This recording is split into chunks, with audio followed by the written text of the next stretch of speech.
This lesson, we're going to explore combo charts.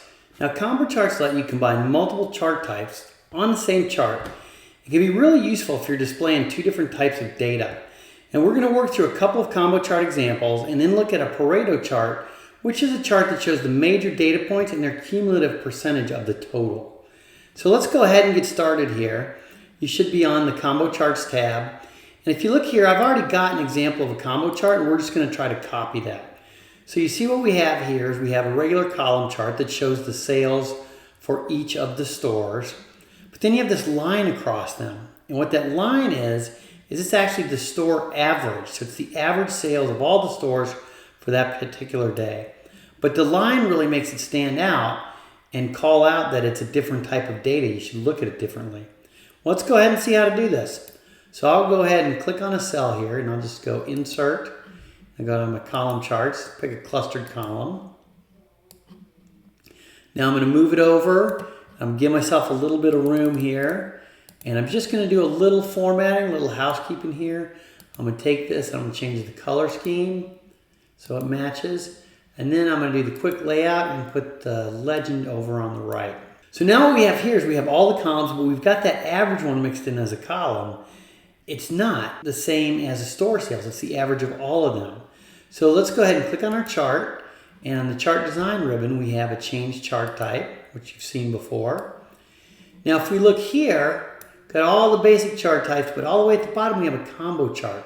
Let's click on that.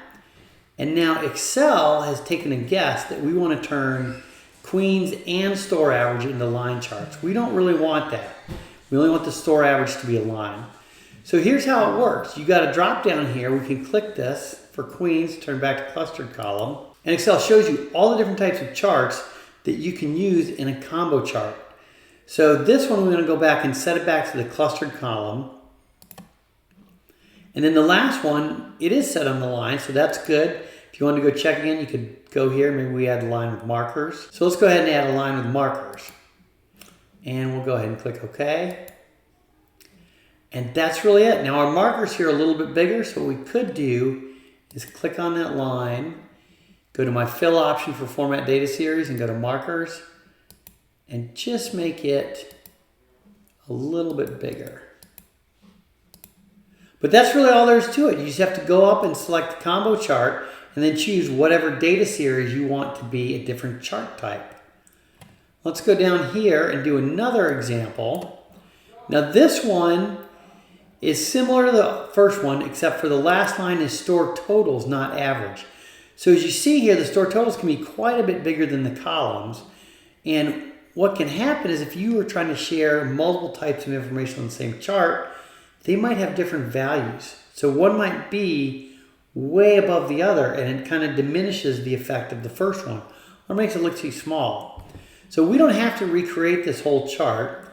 Let's go ahead and see how to fix this. So I'll click on the chart here and I go to my change chart type. It's on combo. So now as I scroll down and look at my options here, I've got the columns. I want to keep it as a line. Secondary axis, look at this area. I'm going to put a check next to the store total and watch my chart and see what happens. It went together. Let me click OK and show you what really happened.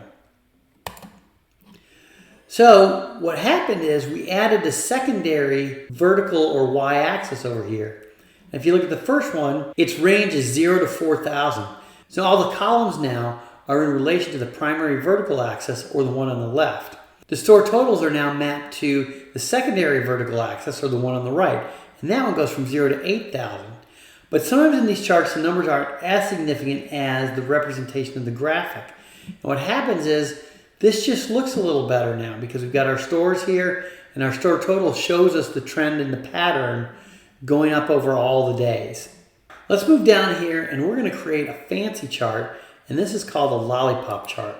And it's called that because it kind of looks like a lollipop. You've got the blue part in mine is like a little stem of a lollipop, and the red circle is the actual lollipop part. That's the part that's good, that you actually eat. The neat thing is you guys already know everything you need to know to make this chart. But we have to get creative now and put it together in the right way. So let's do that together. We'll go ahead and click on our table, and we are going to make a new chart here. Let's go Insert and Column Chart. We'll bring it over here and size it up a little bit. Now, one thing you might notice is that you can't even see the quantity of sales. This would be another candidate for a secondary y-axis. What we're going to do first is format this. Let's go ahead and click Styles and go over here. Now you can just see the units sold a little bit. They're all the way at the bottom there. Let's go ahead and change our chart type and go through the combo. And we're going to put units sold as a clustered column and sales as a line on the secondary axis. Now that looks pretty far from what we got on the left, but we're starting to get there. So first thing we want to do is actually make our columns narrower. So click on that. If you don't have your format area up, right click on it. And we'll do Format Data Series. Now on the data series, there's a couple options we haven't used yet. Series overlap, and that's when you have multiple columns. But we're going to look at gap width, and this is actually the width between the columns. So let's use this slider here just so you can see what it does. See how it makes the columns narrower by increasing the gap width. So we're going to go all the way to the max, 500%. And those are going to be the base for our lollipop. Well, now let's go up and see if we can make the circles. Let's change chart type. And we've got a pie chart, but we don't really have like a circles chart here. So here's where you get creative with the tools you know. Let's click on that line chart. And what we're going to do is go to the fill options. And we've got line and marker. Let's go over to marker and start with that. Marker options. Right now it's saying there's no marker. So let's go ahead and do a built-in one. And it's going to be the circle. And again, we're going to make this bigger just by scrolling. And we're going to go all the way up to 40. So now that I know that, I can just type in 40. And it made this big lollipop for us. But you still have the line there. How do we get rid of that? Well, that's easy. Click on the line and go to the line options under Format Data Series and just say no line. That's that easy. Stuff you already knew how to do, and we've put it together in a really nice way. So now let's do the last finishing touches. We want to put data labels on the lollipop sticks. So let's click here. We'll add our data labels. And those are displaying at the top of the stick. That's not what we want. So let's click on the data label, and we've got to format it. Let's go to our options here. And instead of being at the outside end at the top, let's put it inside the base. So now we got the number down there, but it still doesn't look like it does in the left here. We just have a single number here, and we've got 6,287. Well, what if we take that primary y-axis and make the display units thousands? There you go. Now we're in 6,000. You see how it says we're in thousands here? And let's do the same for sales. Let's go up here. Let's add our data labels. And right-click those to position them correctly. And we want to put them in the center.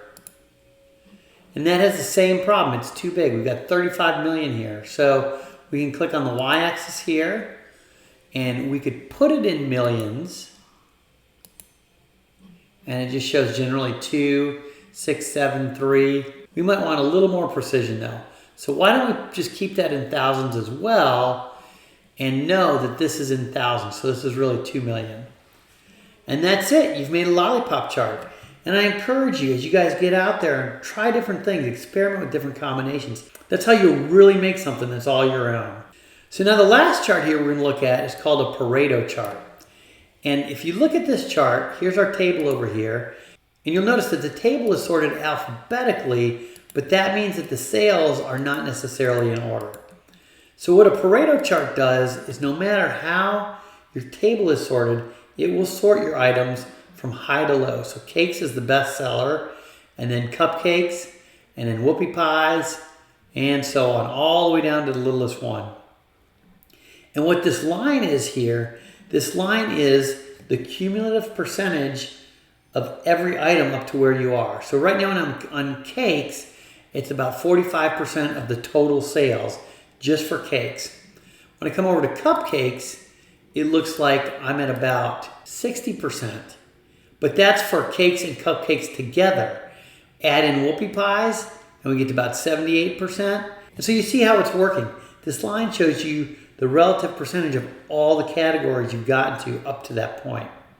Now here's the best part, how easy a Pareto chart is to make. I'm gonna go ahead and come over here, click on my table, and I'll go to Insert. And over on my charts here, there's one category that's called Statistical Chart. That's histograms and Paretos. So I'll click this drop down, and here's a regular histogram, but here's my Pareto chart. Click that. That's it. That's all you have to do. Select the data in your table, click Pareto chart. If I want to make the formatting match a little bit more, again, I've got my styles for that. Boom, right there. Really, really simple, really, really fast, and it gives us a lot of information. So that's it for this unit on combo charts, and I hope you really enjoyed some of these tricks. Being able to mix up several different chart types on the same chart can really make your chart stand out. All right, well that's about it. Let's get ready for the next lesson.